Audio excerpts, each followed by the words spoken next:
We learned about aluminum wiring, right? Now let's learn about another thing that you come across a lot, but you may be kind of weak on your knowledge of, and that's no good. So you want to increase your knowledge, your technical knowledge on how to inspect TPR valves.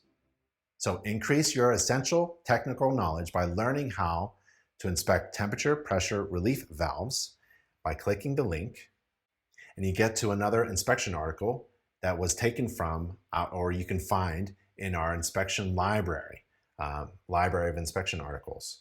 And so there are, look at that. There are a lot of requirements. I love this sentence. A discharge pipe on a TPR valve should, and there's how many shoulds? 18 of them.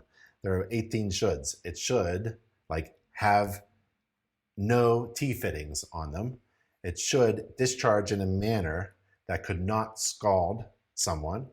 So what is the real true value of this article in particular?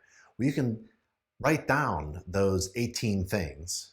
I think in the IRC code and plumbing code, there's 14. We've added a few more. And write them as reminders in your mobile software, in your inspection software that you carry around with you. So you can reduce mistakes and do a great job on how to inspect a TPR valve. So click the link there and learn some tips on how to inspect a temperature, pressure, and relief valve. Next are the fun marketing tasks.